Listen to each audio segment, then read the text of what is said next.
I'm a small author.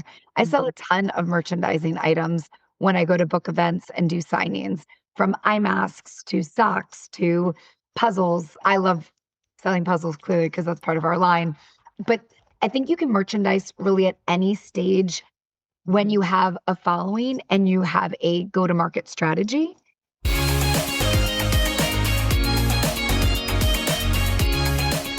Welcome to Wish I'd Known Then podcast. I'm Sarah Rosette. And I'm Jamie Albright. And this week on the show we have Dana Claire.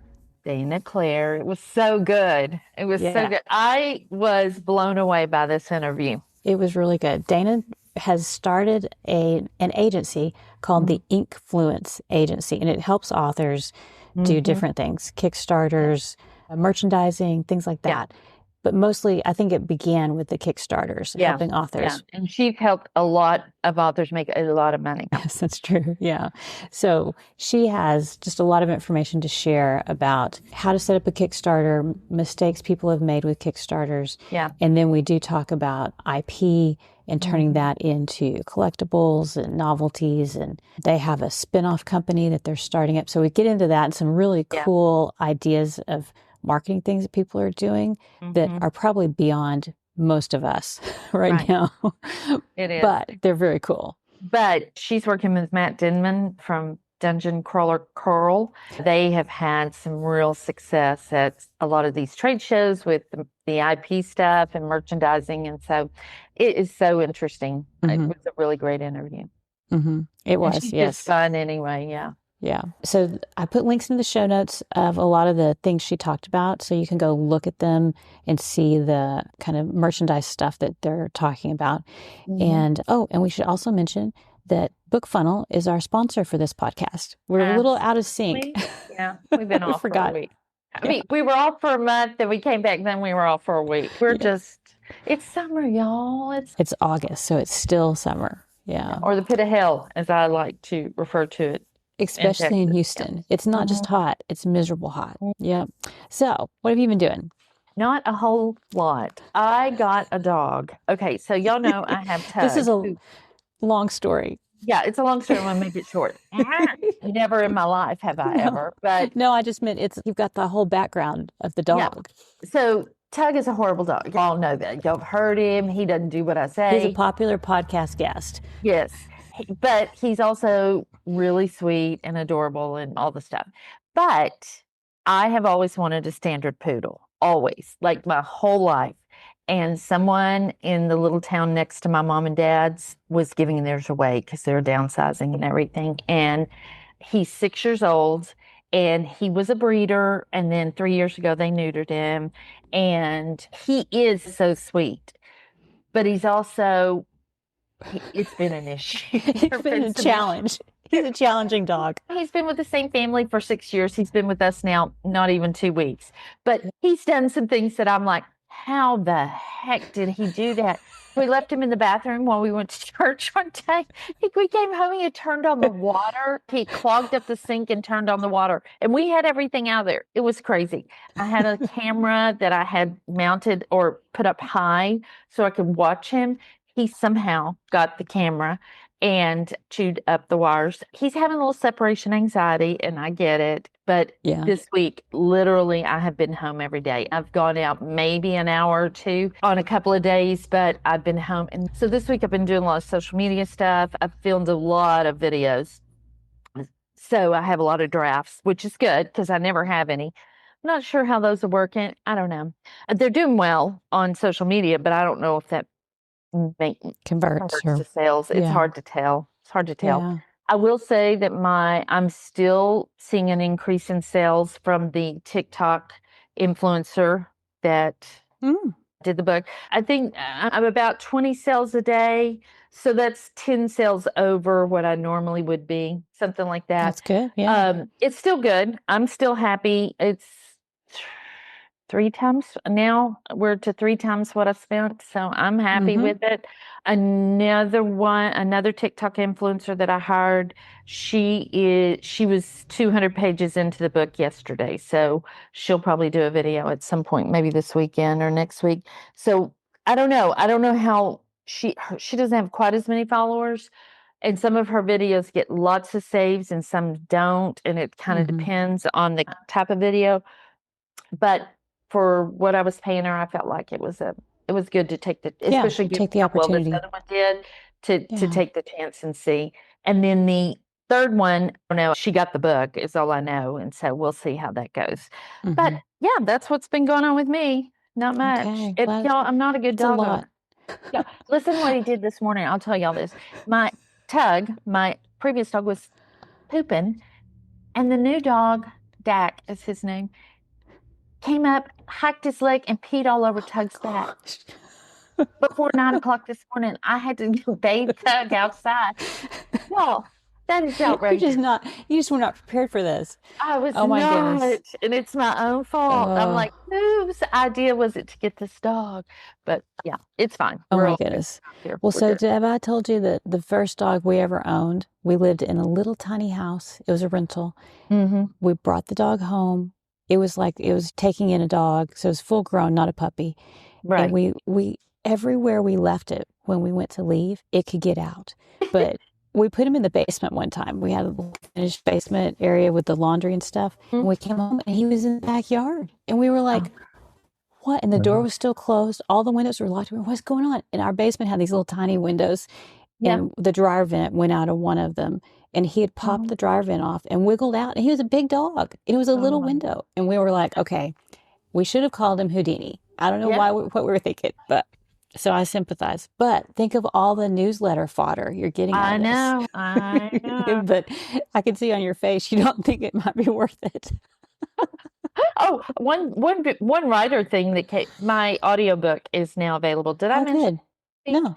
I don't know. I had gotten I had seen it, but I hadn't gotten the notice that it was live. But yeah, it's live and I'm selling copies and I haven't really even advertised it. That's what I'm going to do today while I'm sitting here is do some clips from it and stuff. But yeah. Yeah. I have a feeling that the audio is going to resonate. I think your target audience has a lot of listeners. Yeah. All right. So that's me. What's going on with you? We went out of town last week. We were gone. We'd recorded in advance, so that's why we're a little out of sync with all this. We went to Wyoming, went to Cheyenne and Laramie, then we drove up to Sheridan because we knew some people there, and and a lot of people told us you need to go see Sheridan. So we went up there. There were fires everywhere, so it was really hazy, so we couldn't really see the mountains really well. Yeah. But we went ahead and drove into them, and it was gorgeous. We drove through, I'd never heard of Bighorn Canyon, which we drove through to get to Yellowstone. Bighorn National Park, I think is what it was. And it was beautiful. You went up into the Alpine Meadow, and then on the same drive, you went down into you could see these big, huge canyons from the road, and then you drove down into the canyon and came out through like all the red. The landscape change was just beautiful and amazing. We saw moose, deer. We got to Yellowstone. We went there for part of the time, saw bison and the hot springs and the geysers. It was crazy. We were exhausted. We were exhausted from all the not a driving. Plant your butt in the sand kind of vacation.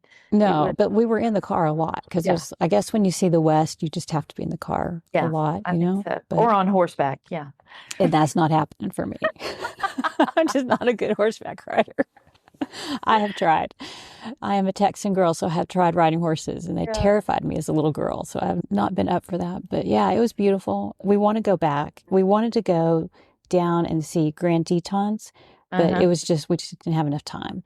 So we're like, we'll wait, go back, do that, and maybe try and do Glacier National Park. Yeah, maybe. I don't know. That would be a huge road trip too, so we'll see. Yeah. But it was great. Loved it. Nice. Highly recommend. 5 stars, even with fires.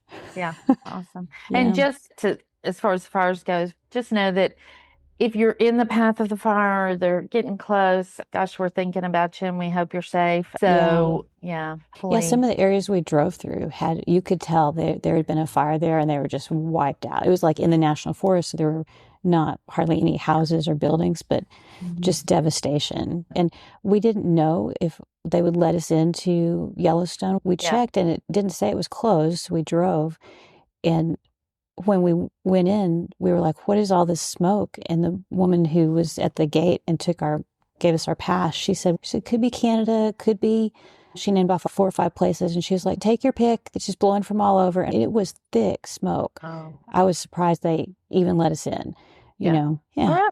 This month's sponsor is BookFunnel, and BookFunnel is a book delivery service built for authors.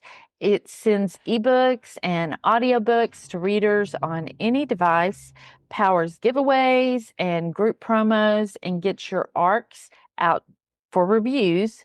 It also handles the reader tech questions. Thank you, Jesus.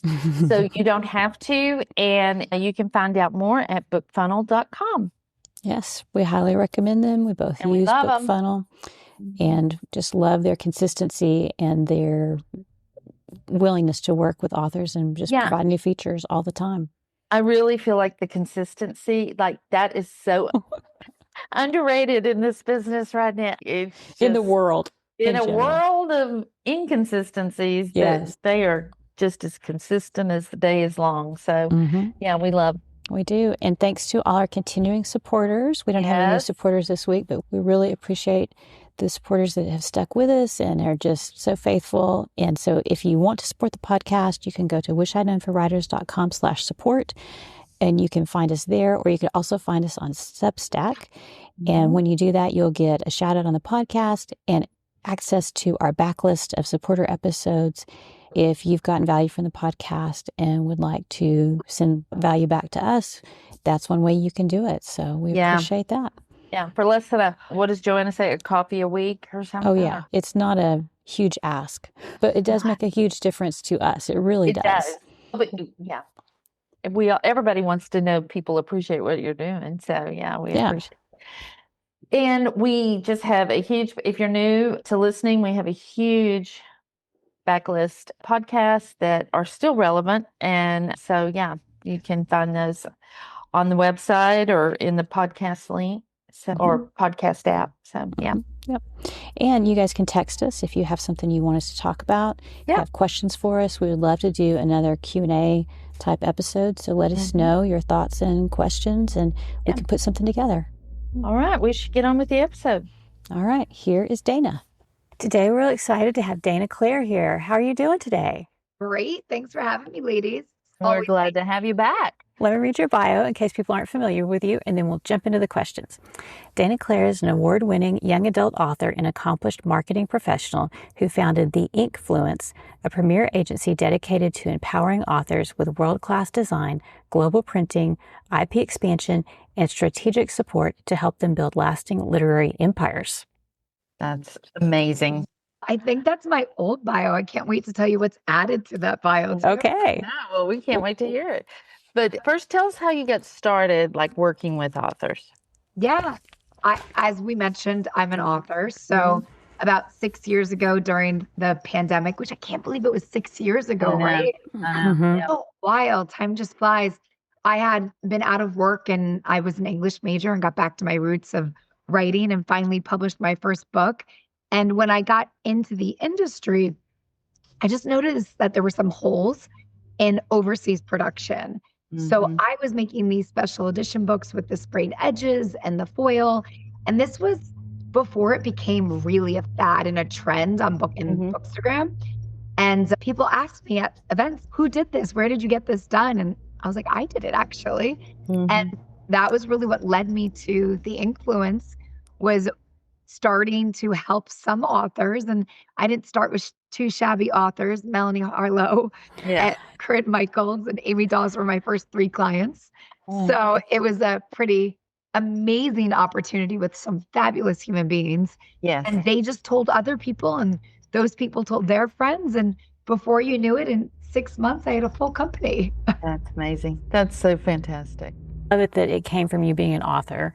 We love it when people actually know that side of the business and start that way, because you seem that those people have the best understanding of what's going on, I think. Yeah, because you live the pain points. You know what it feels like to spend all the money if you were doing it stateside on a special edition. And they're gorgeous and it's great, but there's not a lot of margin there and it's a lot of design. So it was really exciting to do something that I've done. I've been an importer since I was 23. And I don't want to brag, but I'm 46. So it's been quite pretty good. It's a little bit of Botox and some face cream. Yeah.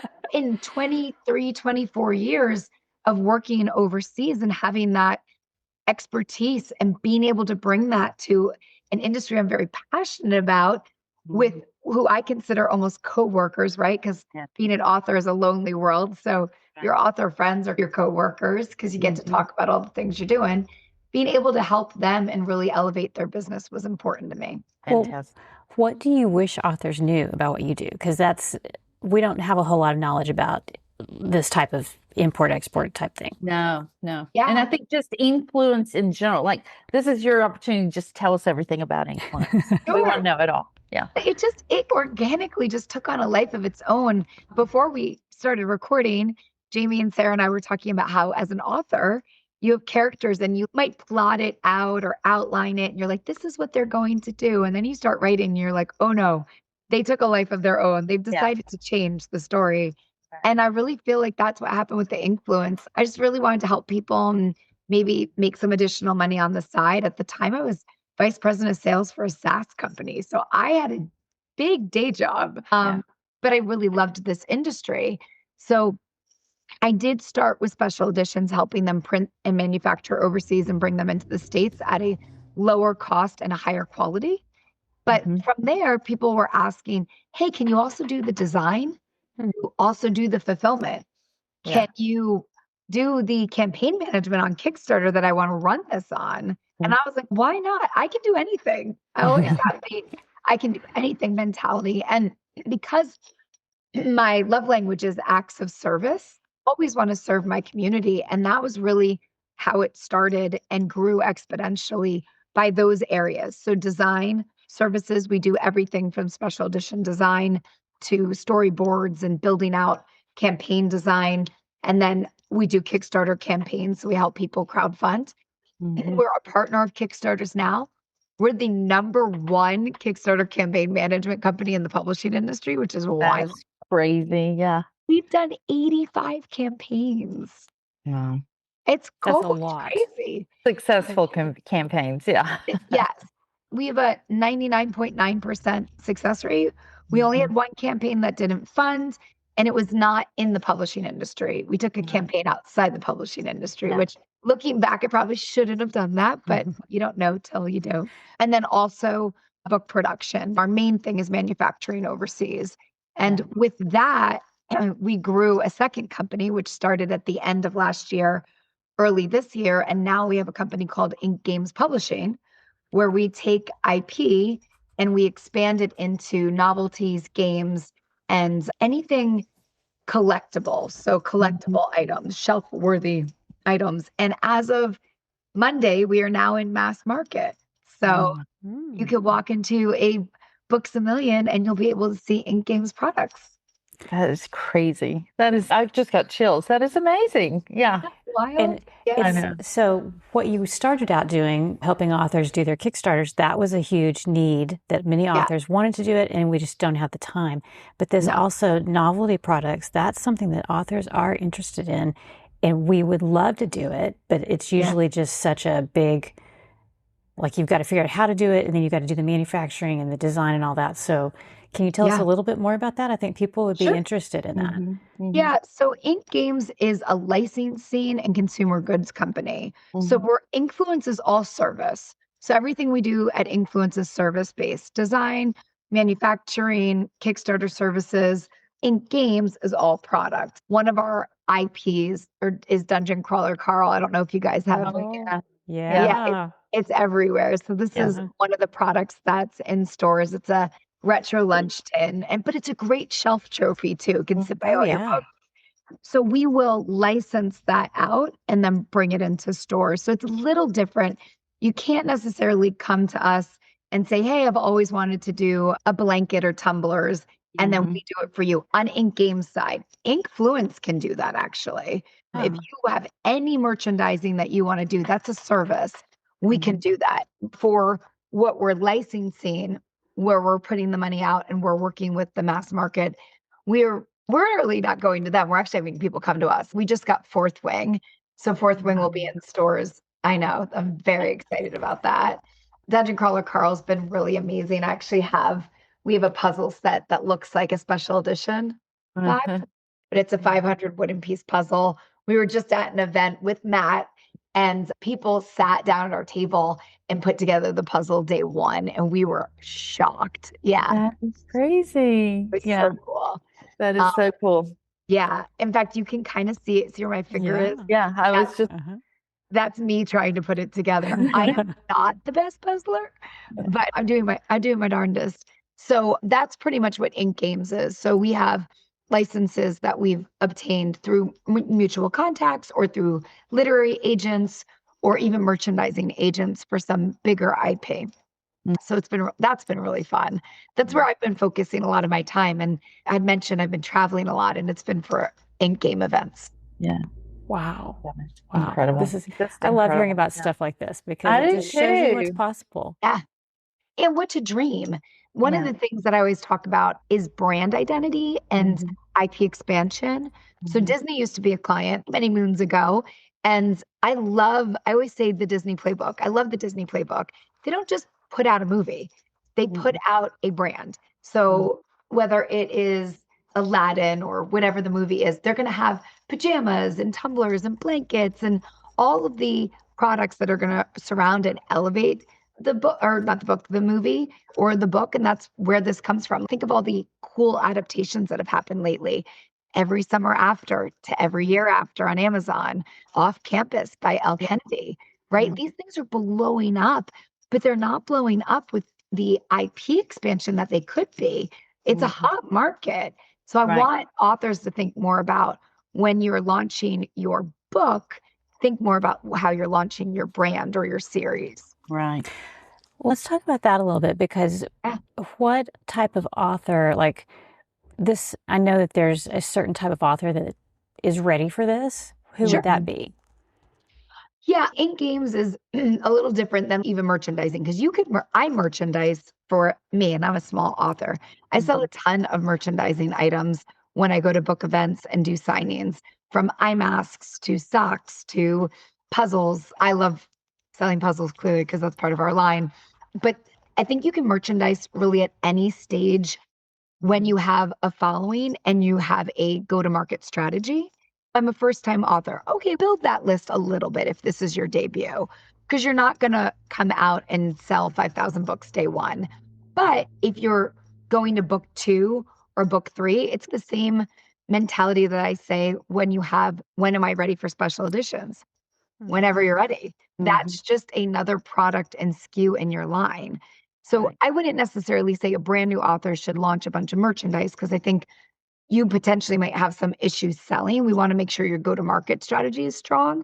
But I think for your second, third, or your next series, it's a great way to amplify that series and then create more of a brand around it. As far as mass market and retail, that's going to be how it would be at any stage in your career. Mass market's going to be interested in you when you have an audience. It is. Think about all of the authors that got eaten up into all these contracts from TikTok. Yeah. Right. Remember when you had all of these different publishing houses going to these book talk sensations, being like, we want your print rights. And it's the same thing. I wish they said, we want your print rights and we want your merchandising rights, because that would be great. And we are starting to work with publishing houses a little bit more on their merchandising rights and how to expand that, because I believe we are in a great space for collectibles and novelties for IP for books. I just don't think that we are leveraging enough. Yeah, that's true. When you think about like the Fourth Wing and Dungeon Crawler Carl, there are people that are they want those things. They want those things on their shelves, in their hands. Yeah. So Yeah. I love that. One of the items that we have for Dungeon Crawler Carl is Mongo. He's a pet in the storyline. He's a dinosaur pet. And we have him as a building brick set. We call them story builds. Yeah. And we built him. He's 636 pieces, but we built him. And everybody at the event that we just came back from was playing with him. They were like moving his hands. Somebody put him on a beach pose, holding his chin up. It was adorable. And think about how popular Legos are. Building brick sets are huge. Yeah. So like that's another great one. We've got Taryn and Adarna on a mountaintop building brick set that we're coming out with in Q4. So for holiday. Yeah. So there's so much we can do, ladies, in this industry. I'm excited. I just love how you're not limiting yourself or the authors. It feels like, let's try this, let's do this. Well, what do you see authors doing in this space that they think they need to do, but it's not really producing results? I think they're spreading themselves out too thin. In general, if somebody asked me what would be your best advice to authors, it's for them to simplify their marketing plans and their sales strategies and then do the thing that they do well better instead of doing so much. I think there are things that are important, newsletters, social, but I don't think you need to be on every social site or sending out 4 to 6 newsletters a month. You have to figure out what that looks like for you. I also think authors aren't journaling their plans. And I say journaling because it feels like a safer word than go-to-market strategies. But it is, they should be writing what and go-to-market strategy is just a term that we use in marketing. Yeah. Your go-to-market, how are you bringing your book, your product, whatever it is, to the marketplace? And what does that look like? 30 days, 60 days, 90 days. And then give yourself a schedule and an outline and stick to it. Just don't take on more than you can. And I think that's really hard for authors to say no. They want to say yes to so much because they are so excited. But at the same and they don't want to miss an opportunity. No, and I get that, but I think you end up missing opportunities when you do too much. And that would be my biggest advice is just reel it in and do the things that you can do. I'll give you an example of myself because I am not immune to this. I am not good on TikTok. My staff makes fun of me. I don't really know how to use it. I don't know how to, I want to use it on the web. It's not good on the web. So I'm not on TikTok. I tried it for 6 months. I barely had anyone viewing any of my things because it was just too time consuming. I didn't really like doing it. It didn't appeal to my marketing strategies. It's something that I ended up not doing anymore. And it was great. And I just focus on Instagram and my newsletter. And those are the 2 areas that I grow and I track the growth. So something that we talk about in marketing and sales is KPIs. It's key performance indicators. Every month, are authors tracking their growth? Not really, but they should. We need to know what's working, what's not working.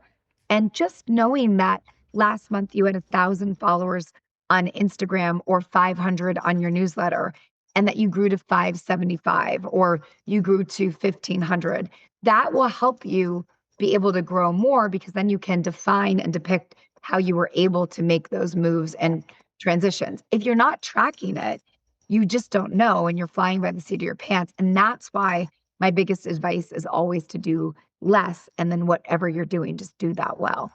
Yeah. That's great. Yeah. I think a lot of authors, we might look at that and say, oh, I only got 25 new followers on this account, or I only got 10 new newsletter subscribers. We just kind of think, oh, that's not important enough to track really. But it is, right? Oh gosh, it's so important. You don't know the difference from month over month. I don't care if it's 10 and 5, 20, and it goes back to 10 or 5. You need the data points to be able to make decisions or to see patterns. My husband, I love my husband. He's my man. I love him. He's the best guy in the whole wide world.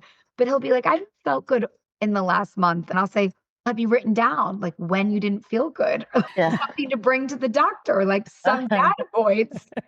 Meanwhile, he only hasn't felt good for 3 days, ladies. I love my husband, but he thinks it's been months. So he'll probably kill me if he ever saw this because he'll be like, man. But if he tracked it, he'd have those data points to be able to be like, oh, it's really only been 4 days. And I'm dehydrated. And that's why I have these headaches for the last. There is it sounds so simple, but tracking those metrics are really going to help you learn and better understand.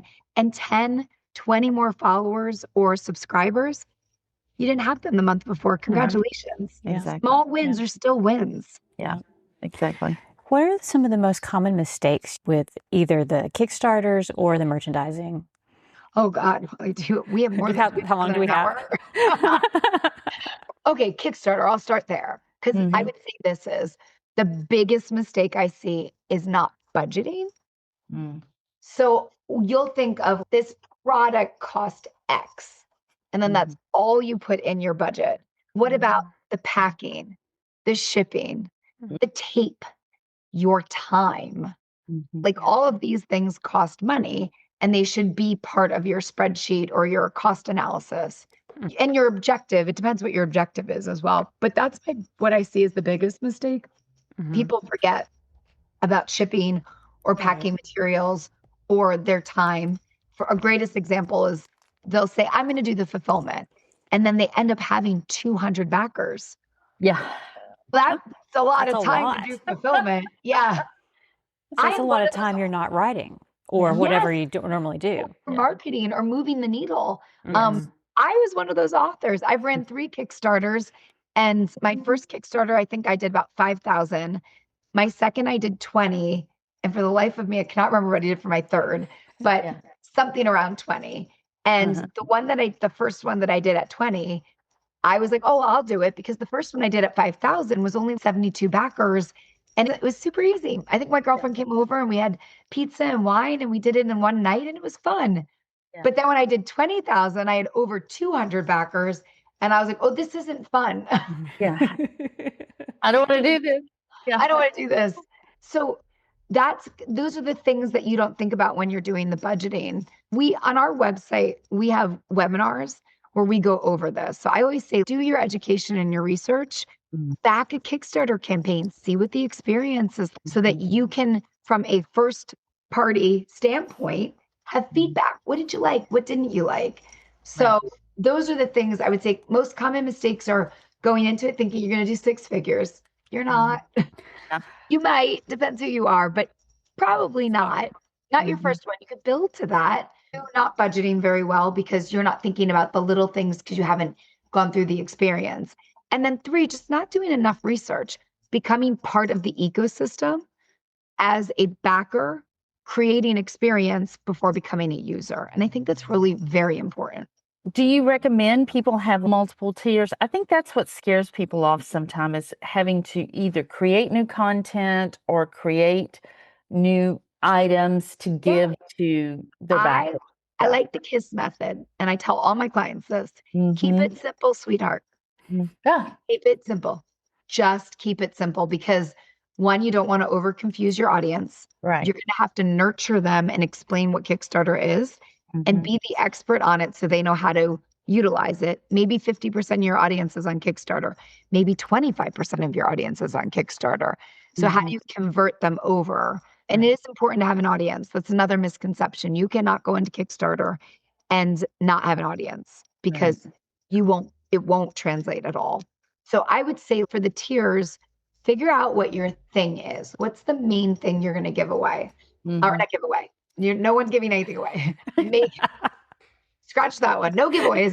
This is all paid for. No, what's your main thing? Is it the first book? Is it all 4 books in a slipcase? Whatever it is, that's your median tier. Yeah. And have at least one tier that's an entry level, low barrier to entry.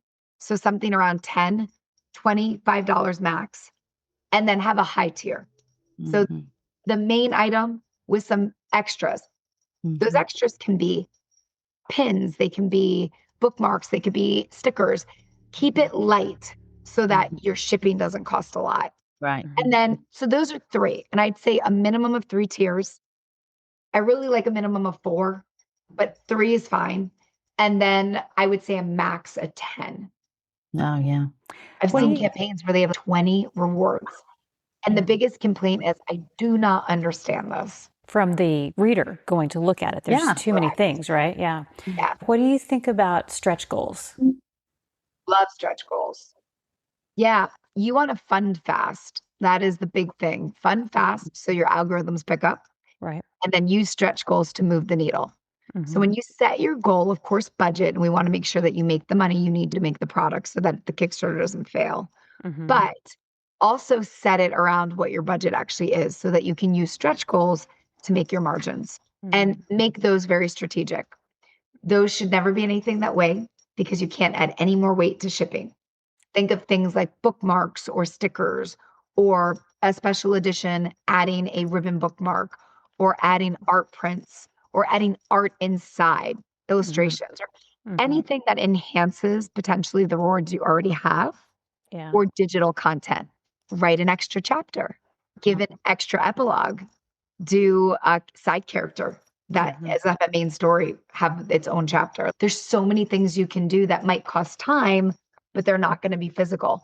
Allow somebody to name a character in one of your next books. Yeah, Like those are all great. Yeah. there's those so are much great. you can do outside of making it a physical item. Yeah. For mine, one of my stretch goals on the first one I did was to make the map inside color. Yeah. So it's just love one that. page, but then I ended up doing more color because it worked out. But yeah, that's an easy thing to do. We're getting close to the end of the time, but what are your most interesting or coolest things you've seen people do at Kickstarter? Oh gosh. I'll talk about Matt because Okay. Matt did something really cool and I just adore him. He's the best.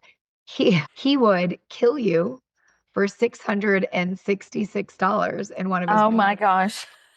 I love it. $777. He's gonna bring you back to life.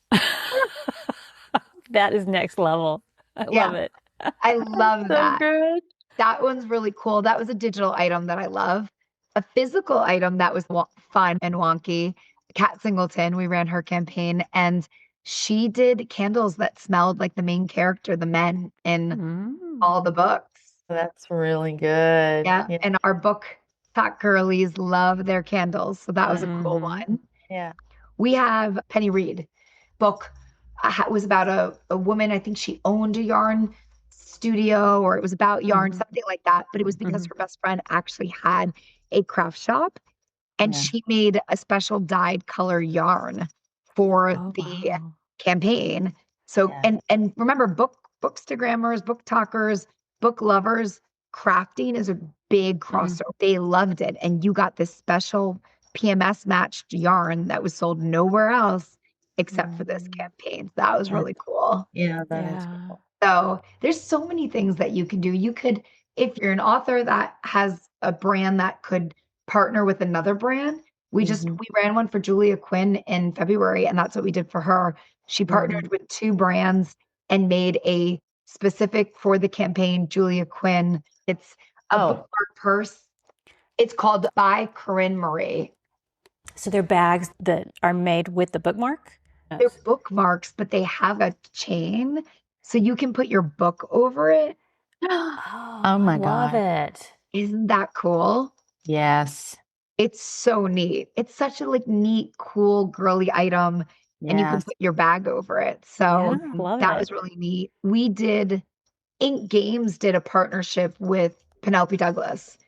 And we have a trademarked bag called Cover Swap Bags. And you can take if I can show you, it's really cool. Yeah. You can take the cover of the crossbody bag.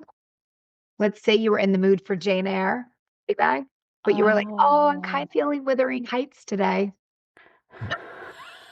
You then can take Wuthering Heights, or this is Pride and Prejudice. Wuthering Heights we have too.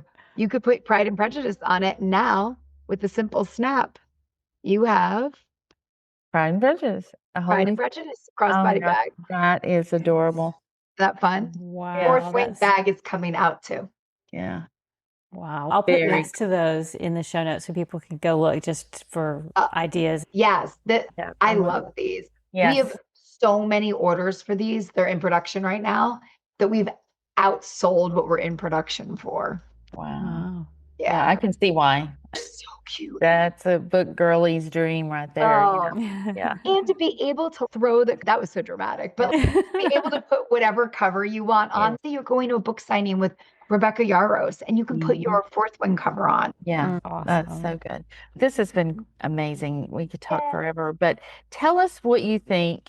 I want two questions. What you think you've done to set yourself up for success? What characteristics in an author do you see that are successful with Inkfluence or Ink Games? What are those characteristics, do you think? Yeah, I think just anybody who's willing to try to think about their brand like any other consumer product brand. That's I don't know if it's a characteristic. I think it's a mindset, right? I think the mindset more than anything. Yeah, it's if you've got that mindset, which everyone should, but I understand there's definitely some imposter syndromes that might hold people back. But truly, we are a brand with products. Those are the best fits for us because that's where we can take you and elevate you, whether it's our services or licensing products and getting it into mass market. I forgot the first question. The other one was, what have you done to set yourself up for success? Oh, yes. Oh, surround myself with the most amazing humans. Yeah. It's my staff. Makes a difference, doesn't it? Yeah. Yeah, my staff is incredible. We are a service. We are here to serve our community, and there's not a soul that I've hired that doesn't have that same mantra and mindset. So it's always our authors first. And we started this, it'll be from the beginning of this podcast till now, about talking about how me being an author has been really helpful. And I think because of that, I know the pain points and I know what value propositions we bring to the table. So I'm really able to help and empathize with all of our clients with where they're at and what stage they're at too. Yeah. So I think success for me has really been defined by the people around me and then the opportunities that I've been given by Matt and Rebecca Yaros and the Entangled team and Books A Million and all of the mass market retailers that have shown interest. I'm just blessed. I'm really grateful for that. So I think it's the people around me that have really made the success of the company. I don't feel like it's me. I feel like it's us. Yeah. Excellent. Excellent. Tell everybody where they can find out about Inkfluence, Ink Games, all the things. Okay. So you can find out about Ink Games Publishing at inkgamespublishing.com. And then Instagram, follow our Instagram because it's so fun. We do so many events. We're really interactive there. And then the Inkfluence is theinkfluence.com. Our Instagram is the Inkfluence Agency. So you can find us there. We have all of our Kickstarter stuff on there. Lots of education there as well. And then you can find me at Dana Claire Books if you want to see some of my personal stuff and my book things, and that's where I live. All right. Very good. Very good. Thank you for being here. This has been amazing. Thanks for having me, ladies. I love it. It's been so nice seeing you guys and catching up and just appreciate your time. No problem. Thanks for being here. We appreciate it. And we will have all those links in the show notes. And if you want to support the podcast, you could go to wishidknownthen.com. And don't forget our sponsor, Book Funnel. And we'll see everybody next week. Bye. Bye.